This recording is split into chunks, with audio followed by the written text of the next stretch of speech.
everyone, so how do you add smocking to a pattern that does not call for smocking? Say you have like a gathered skirt and you want to do a smocked skirt instead.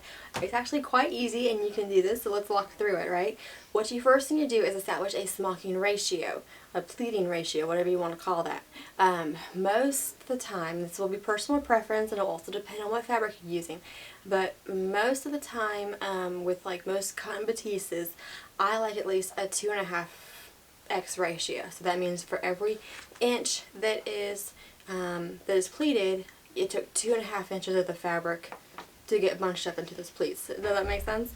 And so how can you establish your own ratio? I have another video on how to do this, but very simply what you're going to do is you're going to run your fabric, like a test piece of your fabric, through your pleater.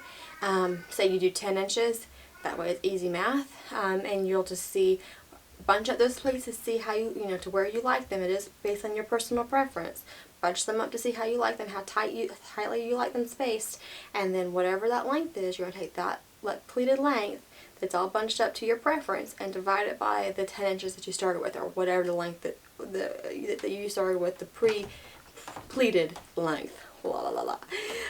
Then that's your ratio, and from there you can use that ratio to see how much fabric you need. So for example, if you are going to put fabric underneath a yoke and the pattern called for a gathered skirt and you want to do a pleated, like a smocked pleated skirt, what you would do is see how long that the length of that yoke is. See, measure the length of that yoke and use your pleating ratio. Now you're going to multiply that length that you measured by your pleating ratio and to get your new length, to your pre-pleated length.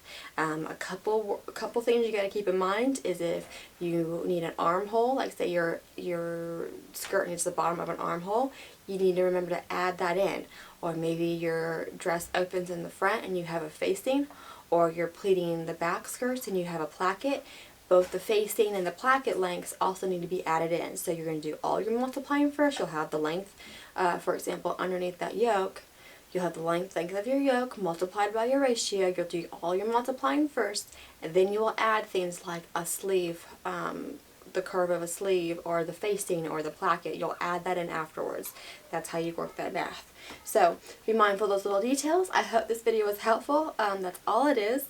If you have any questions, if anything needs to be clarified some more, by all means put those down in the comments below and I will do my best to answer them. And as always, I appreciate y'all for watching, and I hope to catch y'all next time.